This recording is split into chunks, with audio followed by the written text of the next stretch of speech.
नमस्कार साथियों, मैं डॉक्टर दिनेश कुमार पांडे। साथियों, हिंदी भाषा की क्लास में हम लोगों ने वर्ण, वर्ण के भेद, स्वर, व्यंजन, स्वरों के भेद, व्यंजनों के भेद और उच्चारण स्थान, इनके बारे में अध्ययन किया। आज हम क्लास की शुरुआत करते हैं। हम कुछ तथ्य सामने रखे हुए हैं, जैसे भाषा की सार्थक इकाई क्या होती है। भाषा की सार्थक इकाई वाक्य है। वैसे वाक्य से छोटी इकाई, भाई भाषा की सार्थक इकाई वाक्य हो गई। फिर वाक्य से छोटी इकाई उपवाक्य, उपवाक्य से छोटी इकाई पदबंध, और पदबंध से छोटी इकाई पद या शब्द, और पद से छोटी इकाई अक्षर, और अक्षर से छोटी इकाई ध्वनि। तो यहाँ अगर हम बात करें, जैसे भाषा की क्लास के पहले दिन हम लोगों ने बात किया था कि सबसे छोटी इकाई अगर आती है, भाषा की सबसे छोटी इकाई, तो वह है ध्वनि यानी वर्ण। अब यहाँ ध्वनि और वर्ण की जब हम बात करते हैं, तो ध्वनि और वर्ण ये तो हमारा साउंड है, और इस साउंड के लिए जो हम प्रतीक, ध्वनि के लिए प्रतीक करते हैं, वही प्रतीक ही क्या है, वर्ण है। अब यहां अक्सर लोग कह देते हैं कि अक्षर और वर्ण ये समान हैं, एक अर्थ में दोनों का प्रयोग कर लेते हैं, जबकि ऐसा नहीं। जैसे अगर हम ये कहें कि कोई एक शब्द है राम, अब राम में हम बात करें किसकी, एक तरफ हम अक्षर की बात करें और एक तरफ हम वर्ण की बात करें, तो इसमें अक्षर कितने हैं, अक्षर दो हैं। कौन कौन से, रा और मा, ये दो अक्षर हैं। वहीं जब हम वर्ण की बात करें या ध्वनि की बात करें, तो यहां पर कितने ध्वनियां हैं, चार ध्वनियां हैं। वह चार ध्वनियां रा, आ, मा और आ, ये चार ध्वनियां। तो वास्तव में देखा जाए तो अक्षर से भी छोटा अगर है, अक्षर से छोटी इकाई ध्वनि है, उसका एक एग्जाम्पल यहां पर लिया। तो अब इसी के साथ हम अपने क्लास में आगे कंटिन्यू करते हैं। हम लोगों ने स्वर और व्यंजन के वर्गीकरण और वर्णों का उच्चारण स्थान ये पढ़ा। अब आगे के खंड में हम बात करते हैं कि वर्णों के कुछ भेद अन्य आधारों पर चर्चा करते हैं। तो सबसे पहले हम बात करते हैं कि वर्णों का भेद वायु प्रक्षेप या वायु की मात्रा के आधार पर, वायु प्रक्षेप या वायु की मात्रा के आधार पर।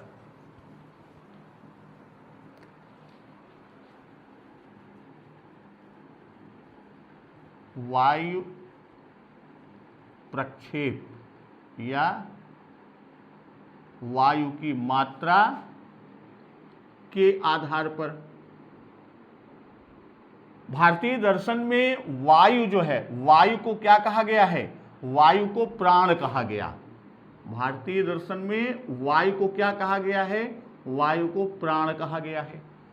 अब यहां पर जब वायु की मात्रा या वायु प्रक्षेप की बात करते हैं, तो यहां इसके दो, एक में हम बात करते हैं पहले खंड में जिसमें सामान्य या कम मात्रा की वायु होती है, और दूसरा अगर हम वायु प्रक्षेप की बात करते हैं, तो यहां सामान्य है, तो यहां पर क्या होगा, यहां पर पर्याप्त या अधिक वायु, पर्याप्त या अधिक मात्रा की बात करते हैं। अब सामान्य वायु या कम वायु की जब हम बात करते हैं, तो ये इसको हम आप क्या कहते हैं, अल्प से कम की बात करते हैं, तो इसे नाम दिया गया है अल्प प्राण वर्ण। क्या है ये, अल्प प्राण। और जहां अधिक वायु है उसे हम क्या कहते हैं, वह महाप्राण वर्ण। ये वर्णों का विभाजन।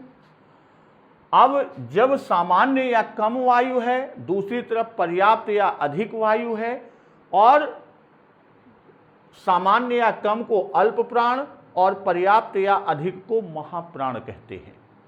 अब यहां पर आप देखेंगे तो इसमें सामान्य या कम वायु जो है, इसमें हकार जैसी ध्वनि बहुत कम आती है। हकार उच्चारण के समय हकार जैसी ध्वनि बहुत कम, किसमें? अल्प प्राण में हकार जैसी ध्वनि बहुत कम आती है। और वहीं हकार जैसी ध्वनि स्पष्ट रूप से यहां उच्चारण के समय हकार जैसी ध्वनि स्पष्ट रूप से उच्चारण के समय। तो अब इसका एक तो क्या है अल्प प्राण और क्या है महाप्राण, कि ऐसे वर्ण जिनके उच्चारण में सामान्य या कम वायु निकलती है उनको हम अल्प प्राण कहते हैं। इन वर्णों के अल्प प्राण वर्णों के उच्चारण में हकार जैसी ध्वनि बहुत कम होती है, और जो वर्ण उच्चारण के समय पर्याप्त या अधिक मात्रा में वायु निकालते हैं उन्हें महाप्राण कहते हैं। इनके उच्चारण में हकार जैसी ध्वनि स्पष्ट रूप से आती है। अब इनके अंदर वर्ण कौन से हैं, जहां से हमारा प्रश्न बनता है। तो इसमें जब हम अल्प प्राण की बात करते हैं तो अल्प प्राण में सभी स्वर, अल्प प्राण में सभी स्वर आते हैं। सभी स्वरों की संख्या 11। वो कौन से? आ से लेकर औ तक, ये हमारे अल्प प्राण में आते हैं। तो यहां पर जब हम स्वर की बात करेंगे तो यहां स्वर में कोई नहीं, क्योंकि सारे स्वर सभी स्वर आ गए किसमें? अल्प प्राण में। फिर हम वर्गीय व्यंजन की बात करते हैं। वर्गीय व्यंजन, वर्गीय व्यंजन में पहला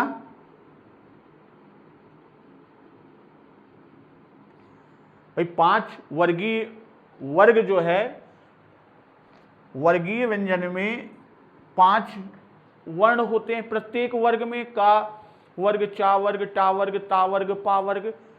और प्रत्येक वर्ग से क्या होता है? प्रत्येक वर्ग से पहला, तीसरा और पांचवा, पहला, तीसरा और पांचवा जो है ये हमारा किस में जाएगा? अल्प प्राण में। तो यानी इनकी संख्या कितनी हो गई? इनकी संख्या 15। क्यों? क्योंकि 5 वर्ग हैं, 5 वर्ग और प्रत्येक वर्ग से 3, 5 वर्ग और प्रत्येक वर्ग से 3। अगर हम यहां पे नाम की बात करें तो इसके अंतर्गत जो 5 वर्ग हैं, का वर्ग में पहला वर्ण का है, खा दूसरा है, फिर गा है, फिर ंगा है, ये हमारा। इसी तरह चा वर्ग में चा है, फिर जा है, या है। इसी तरह टा, ता और पा वर्ग का।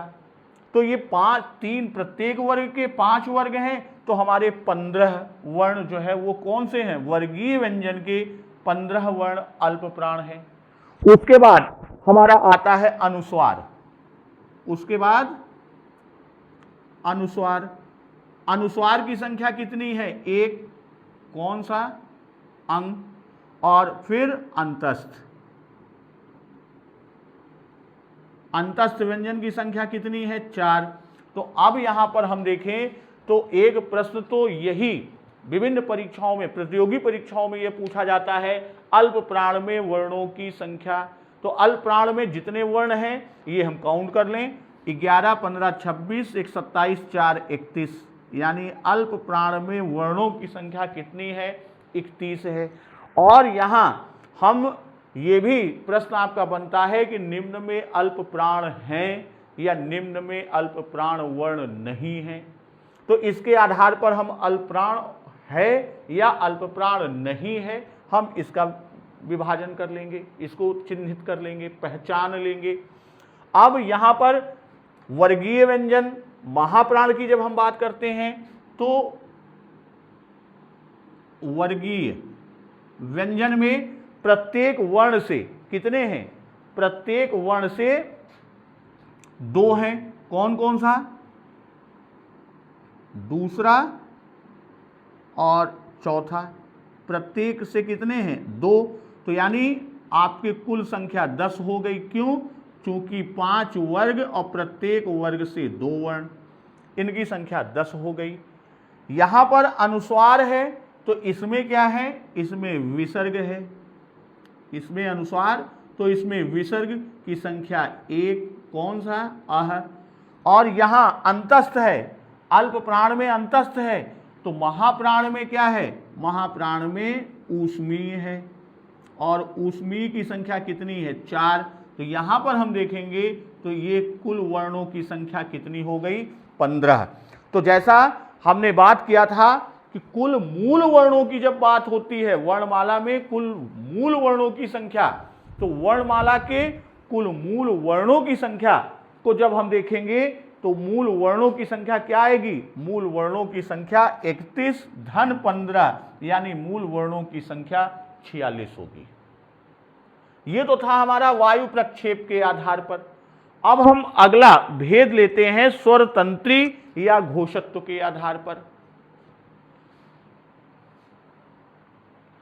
अगला भेद स्वर तंत्री या घोषत्व के आधार पर।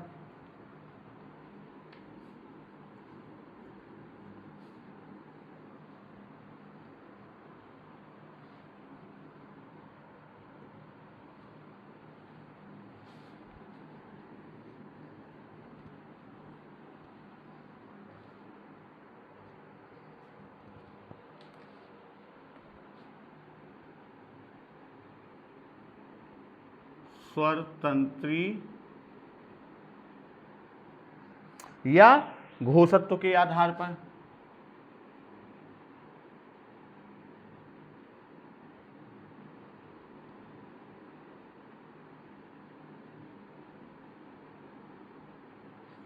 स्वरतंत्री या घोषत्व। अब यहां एक शब्द आता है घोष। ये जो घोष शब्द आया, अभी इसका विभाजन भी करेंगे तो हम कहेंगे घोष या सघोष और दूसरा अघोष। तो घोष का जो अर्थ होता है स्वर तंत्रियों में श्वास का कंपन। घोष का अर्थ क्या होता है, स्वर तंत्रियों में श्वास का कंपन,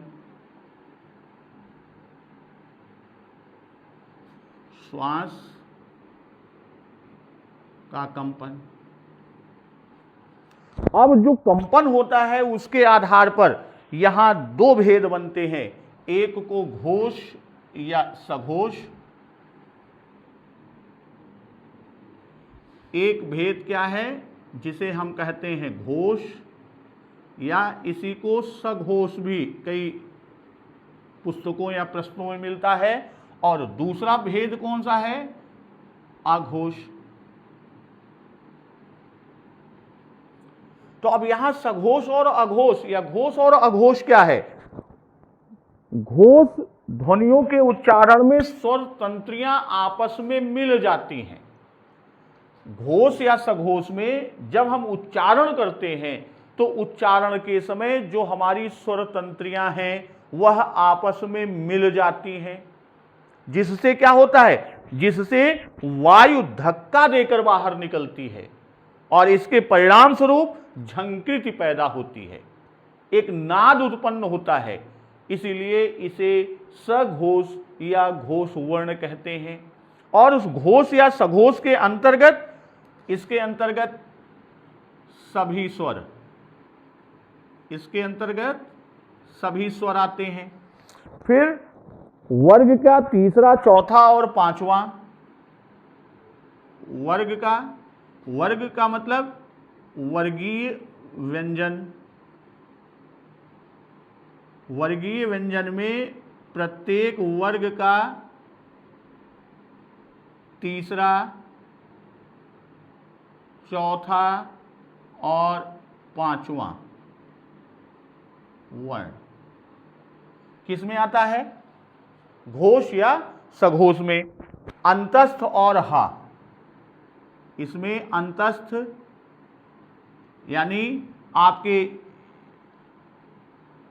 या, रा, ला, वा, ये और हा,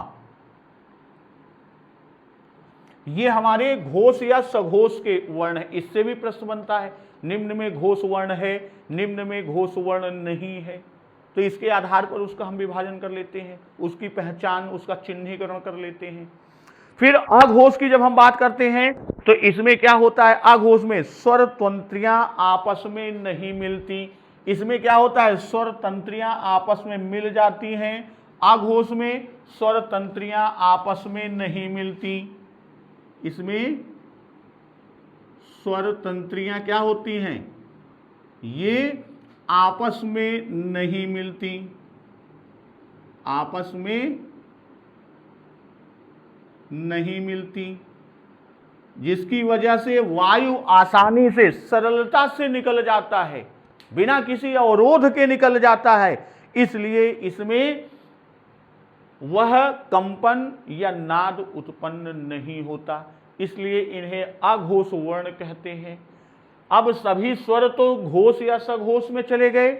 अब इसके अंतर्गत क्या आता है, इसके अंतर्गत प्रत्येक वर्ग का, वर्गीय व्यंजन के प्रत्येक वर्ग का कौन कौन सा, पहला और दूसरा।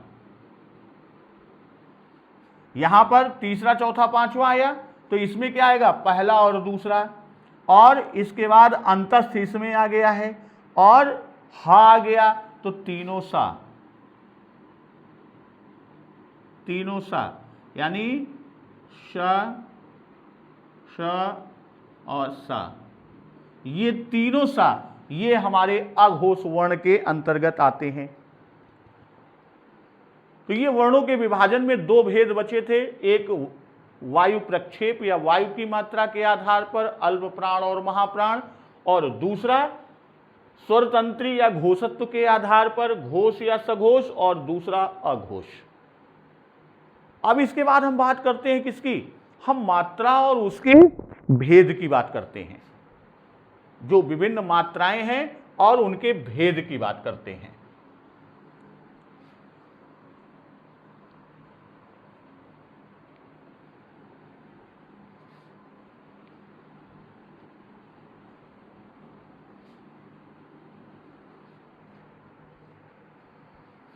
अब हम बात कर रहे हैं मात्रा एवं भेद। अब यहां बात आती है कि मात्रा या भेद, तो मात्रा या भेद की जब हम बात करते हैं तो कामता प्रसाद गुरुजी ने, पंडित कामता प्रसाद गुरुजी ने कहा, लिखा है कि व्यंजनों के अनेक प्रकार के उच्चारणों में, हम इसको लिख देते हैं,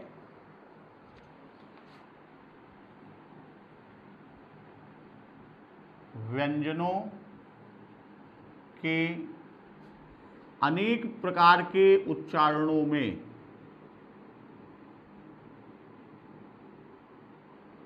अनेक प्रकार के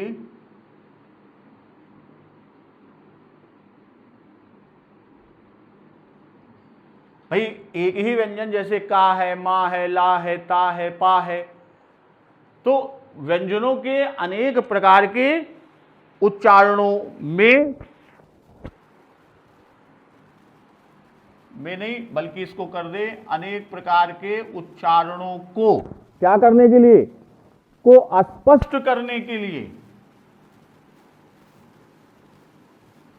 अनेक प्रकार के उच्चारणों को स्पष्ट करने के लिए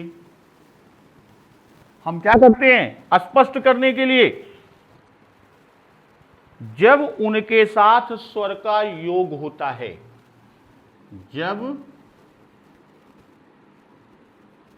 उनके साथ का मतलब व्यंजनों के साथ, उनके साथ यानी किसके साथ, व्यंजनों के साथ योग होता है, यानी स्वर और व्यंजन मिलते हैं, उनके साथ योग होता है, तब क्या होता है, तब स्वर का वास्तविक रूप, तब स्वर का वास्तविक रूप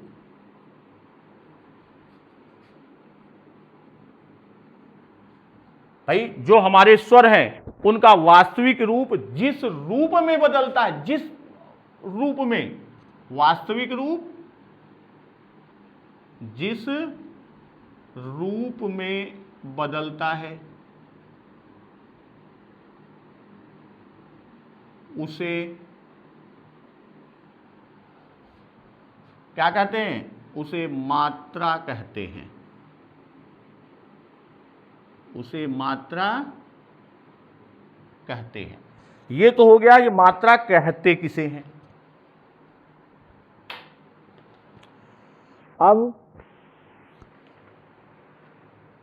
यहां पर बात आती है कि जो अभी ये पंडित कामता प्रसाद गुरु जी का कोटेशन लिखा, क्या कि व्यंजनों के अनेक प्रकार के उच्चारणों को स्पष्ट करने के लिए, भाई जैसे हम एक उदाहरण यहां पर लेते हैं, मान लीजिए हमारा एक व्यंजन का है। अब इसका उच्चारण हम कई रूपों में करते हैं, का, की, कु, इसी तरह आगे, यानी एक ही व्यंजन का है, इसका हम विभिन्न प्रकार से, वही चीज यहां पर पंडित कामता प्रसाद गुरु जी ने लिखा कि व्यंजनों के अनेक प्रकार के उच्चारणों को स्पष्ट करने के लिए जब उनके साथ, यानी व्यंजनों के साथ योग होता है, तब स्वर का वास्तविक रूप, तब किसका? स्वर का वास्तविक रूप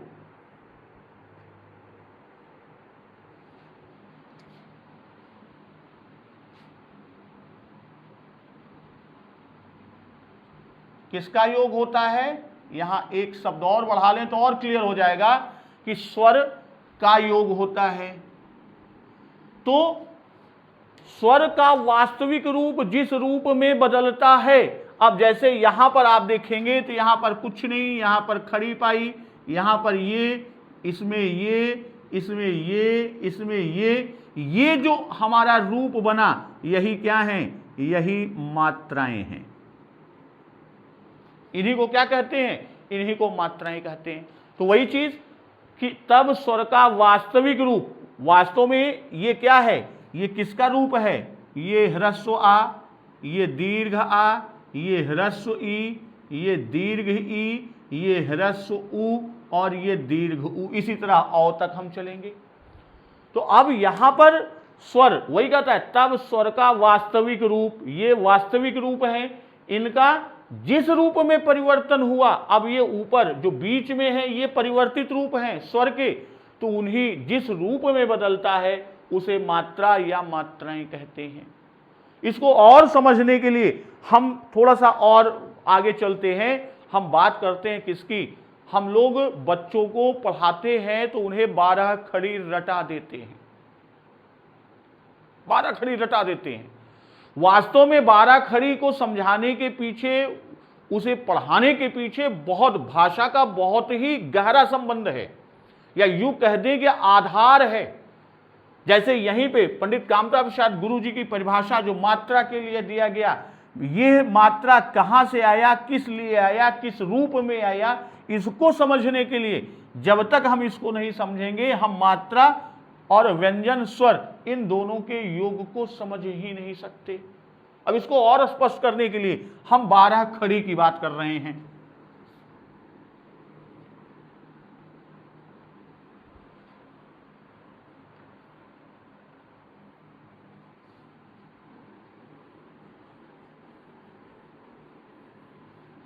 जैसे हम स्वरों की बात करते हैं, हमने लिया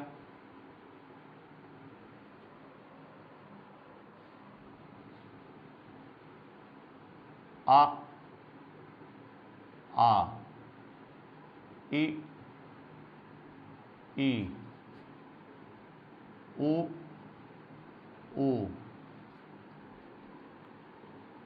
ए, ऐ, ओ, औ। चलिए हम इतने की बात करते हैं। अब यहां पे था कि व्यंजनों के साथ यानी व्यंजनों के अनेक प्रकार के उच्चारणों को स्पष्ट करने के लिए जब इनके साथ यानी व्यंजनों के साथ इन स्वरों का योग होता है, तो अब यहां पर हम योग करते हैं। जैसे ये हमारे स्वर हैं, इनका योग। अब यहां पर एक चीज और आप ध्यान दे दीजिएगा, जो हमने बात किया था, क्या? मूल व्यंजन। मूल व्यंजन, मूल व्यंजन हमेशा अर्धाक्षर होता है, अर्धरूप। अर्धरूप में आप जान लीजिए कि जिसमें हलंत लगा हुआ है वह अर्धरूप है, और मूल व्यंजन की बात हमेशा हलंत के साथ है। तो और एक चीज यहां, इनका यानी व्यंजन, व्यंजन का योग होगा तो व्यंजन आगे होगा, स्वर उसके बाद होगा। ये चीज हमेशा ध्यान में रखिएगा। चूंकि मात्राएं, जैसे छोटी ई की मात्रा हम लगाएंगे तो वो व्यंजन के पहले आ जाता है, की में हम पहले लगा देते हैं, लेकिन वास्तव में अभी इसको यहां पे हम और स्पष्ट करते हैं। जैसे यहां हमने आ की बात किया, अब हम एक वर्ण ले लेते हैं व्यंजन का लिया। अब का ये हलंत युक्त मूल व्यंजन है, का योग आ से होगा तो ये क्या होगा? का हलंत धन आ, तब ये बनेगा क्या? का। उसी तरह है दीर्घ आ का हलंत के साथ बड़ा आ लगेगा, तब ये बनेगा का। उसी तरह ई में का योग ह्रस्व ई से होगा, तब यह बनेगा कि। और बड़ी ई का हलंत धन दीर्घ ई, तब ये बनेगा कि। उसी तरह ऊ में का हलंत धन उ, तब ये बनेगा कु। और उसी तरह इधर हम चलें कि का हलंत धन ए, तब ये क्या बनेगा? ये बनेगा के। उसी तरह ओ की बात करें तो का हलंत धन ओ, तब ये क्या बन जाएगा? ये बन जाएगा को। अब इसी तरह हमने एक एग्जाम्पल लिया का, तो अब ये देखिए कि का हलंत यानी मूल व्यंजन के बाद स्वर जुड़ता है। अब यहां पे कि 12 खड़ी तो हम बच्चों को रटा देते हैं, रटाइए मत, उनको ये सिखाइए, और तब आप ये दिखाएंगे कि ये का जो है इसमें एक ये अक्षर का है, लेकिन इसमें दो ध्वनियां हैं। कौन कौन सी? का हलंत धन आ। उसी तरह की है तो का हलंत धन ई। ये चीज बच्चों को हमको समझाना है, और तब ये दिखाएंगे कि आ के स्थान पर या ई के स्थान पर जो मात्रा लगी यानी जो ई का रूप बना, यही क्या है? यह ई की मात्रा है, या ऊ की मात्रा है, ए की मात्रा है, ओ की मात्रा है। हम इसको समझाएंगे और इसका उपयोग, अब यहां बात आएगी कि हम इसका उपयोग कहां करेंगे। 12 खड़ी तो रटा दिया, इसका उपयोग भाषा के हर पग पर है। कैसे? भाई जैसे किसी ने आपसे पूछा कि बच्चा अपना नाम बताओ, मान लीजिए मैंने अपना नाम बता दिया कि मेरा नाम दिनेश। अगले ने पूछा कि अच्छा ये बताइए कि आपके नाम में कितने अक्षर हैं। जैसे उसने हमसे नाम पूछा, हमने अपना नाम बता दिया कि मेरा नाम दिनेश। अब उसने पूछा कि इसमें कितने अक्षर हैं, तो हमने बता दिया कि इसमें 3 अक्षर हैं। भाई दी है, ने है, सा है। अब उसने पूछा कि अच्छा ये बताओ कि दिनेश में कुल कितनी ध्वनियां हैं या कुल कितने वर्ण हैं, तब हम क्या बताएंगे? तब हम उससे बताएंगे कि इसमें कुल 6 ध्वनियां हैं। अब यह ध्वनियां बताने के लिए हमको यह चीज जानना बहुत जरूरी है। इस पर भी एक प्रश्न आता है कि कोई शब्द दिया रहेगा, पूछा जाएगा कि इसका वर्ण विभेद कीजिए। और दूसरी चीज, वर्ण विभेद की बात हम कर रहे हैं, वर्ण विभेद के साथ साथ अगर यह चीज मुझे नहीं मालूम होगा, हम स्वर संधि, व्यंजन संधि, या यूं कह दें कि हम संधि ही नहीं कर पाएंगे, संधि को समझ ही नहीं पाएंगे। क्योंकि संधि भी क्या है? वर्ण विचार यानी ध्वनि विचार का पार्ट है, शब्द का पार्ट नहीं है, शब्द विचार। ये ध्वनि विचार का अंग है। कौन? संधि। तो संधि को समझने के लिए हमको इसकी जरूरत पड़ेगी। अब यहां पे बात आ गई थी किसकी? वर्ण विभेद की। जैसे दिनेश में 6 ध्वनियां हैं, इन्हीं ध्वनियों या प्रत्येक वर्णों को अलग करने की जो रीति है, विधि है, उसी को हम वर्ण विभेद की बात करते हैं। अब यहां 1-2 हम वर्ण विभेद की बात कर लेते हैं या वर्ण विच्छेद की बात कर लेते हैं।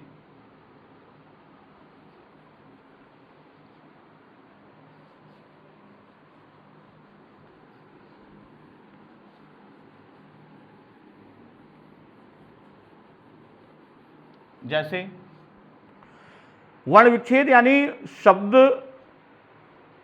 कोई भी शब्द बनेगा या पद, वो वर्णों के योग या ध्वनियों के योग से बनता है। उनका जब हम संयोजन करते हैं तो शब्द बनता है, और शब्द को जब हम उनके ध्वनियों से यानी प्रत्येक ध्वनि को अलग कर देते हैं, शब्द की प्रत्येक ध्वनि को अलग अलग बता दें, वही वर्ण विच्छेद है या वर्ण विभेद है। तो अब जैसे मान लीजिए हमने एक शब्द लिया, निश्चय। निश्चय।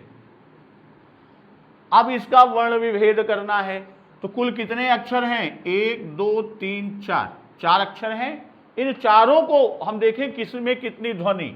नी में 2 ध्वनि है, ना हलंत धन ई। वही चीज अभी हमने जो बताया कि व्यंजन के बाद स्वर, ये श आधा है, अर्धाक्षर है, शा हलंत। चा में 2 ध्वनियां हैं, चा हलंत धन आ। उसी तरह या में 2 ध्वनियां हैं, या हलंत धन आ। तो अब इसमें 1 2 3 4 5 6 7 ध्वनियां इसमें हैं। किसमें? निश्चय शब्द में। और इसी तरह एक शब्द हम और लेते हैं। भाई आप लोग बड़ी परिश्रम कर रहे हैं तो हम वही शब्द ले लेते हैं, परिश्रम। इसमें का वर्ण विभेद हमको करना है। अब यहां एक एक अक्षर को लेके चलें। पा, तो पा में कितने हैं? 2। कौन कौन से? पा हलंत धन आ। फिर री, री में क्या है? रा हलंत धन ई। फिर श्रा, श्रा में 3 है। अब यहां पे ये ध्यान दीजिएगा, चूंकि श्रा खुद में भी संयुक्ताक्षर है। वह क्या है? शा हलंत धन रा हलंत धन आ। और मां में 2 हैं, धन मा हलंत धन आ। तो इस तरह है। इनमें कुल कितनी ध्वनियां हुई? इनमें 1 2 3 4 5 6 7 8 9, यानी परिश्रम शब्द में कुल 9 ध्वनियां सम्मिलित हैं। तो इन्हीं 9 ध्वनियों या 9 वर्णों को अलग करना ही क्या है? वर्ण विभेद या वर्ण विच्छेद है। अब इसके बाद हम बात करते हैं संयुक्त व्यंजन। संयुक्त व्यंजन की बात हम लोग 4 की कर चुके हैं। 4 संयुक्त व्यंजन की बात हम कर चुके हैं, छ, त्र, ज्ञा और श्र। अब उनके अलावा भी कुछ संयुक्त व्यंजन हमको आपको प्रयोग में मिलते हैं। ये तो ऐसे हैं कि मिलने के बाद एक नए रूप में आ जाते हैं, और कुछ हैं वो मिलने के बाद उसी रूप में रह जाते हैं। जैसे जब हम संयुक्त व्यंजन की बात करते हैं तो हमें 2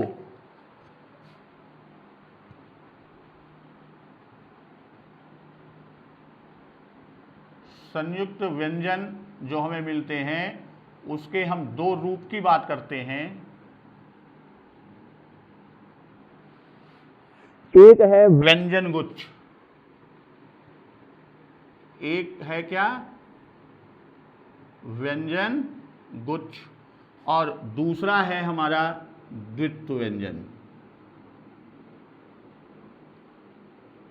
दूसरा क्या है?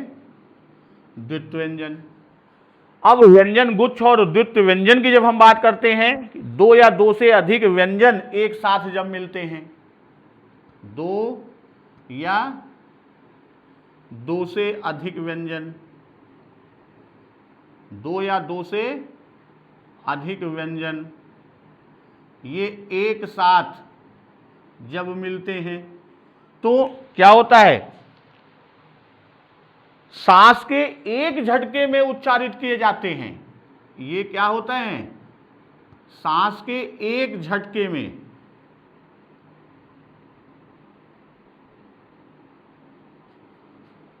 सांस के एक झटके में उच्चारित होते हैं। तो ये क्या कहलाते हैं? ये व्यंजन गुच्छ। जैसे अब हम यहां पर लें कि का, हलंत, धन, ता, इसका जो रूप मिलता है जैसे रक्त, वक्त। अब यहां पर देखिए का और ता, का और ता।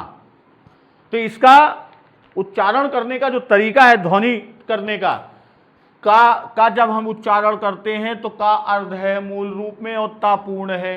तो यानी का में स्वर का मेल हो उससे पहले हम अगले व्यंजन को उच्चारित कर देते हैं। रक्त का हुआ नहीं कि ता आ गया। उसी तरह एक उदाहरण और ले लेते हैं, का धन ला, का धन ला। इसका प्रयोग क्लेश। तो ये किसके उदाहरण हैं? ये व्यंजन गुच्छ के उदाहरण हैं। और जब दो समान व्यंजनों का प्रयोग साथ साथ किया जाता है, दो समान व्यंजनों का प्रयोग, दो समान व्यंजनों का प्रयोग साथ साथ किया जाता है,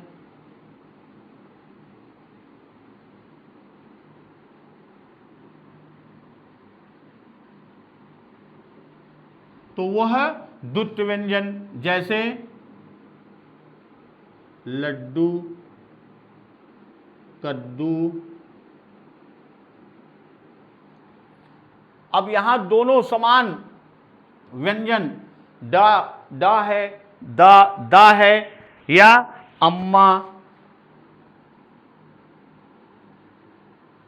ये हमारा किसका उदाहरण है? यह उदाहरण हमारा द्वित्व व्यंजन का है। अब यहां संयुक्त व्यंजन की बात हो रही है, तो संयुक्त व्यंजन पर हम थोड़ा सा और चर्चा कर देते हैं, फिर यहीं पे आज का खंड खत्म करते हैं। जैसे हम कई रूप इसी व्यंजन गुच्छ के मिलते हैं, इसको इरेज करते हैं, फिर आगे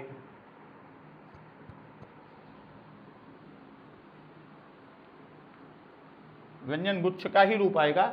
जैसे मान लीजिए हम आप लिखते हैं प्रकार। अब यहां पर एक प्रश्न ये उठता है कि इसमें दो हैं, पा और र, प्र। अब इसमें अर्ध कौन है और पूर्ण कौन है? तो इसकी सिर्फ एक लाइन आप ध्यान में रखिए कि जिसकी ध्वनि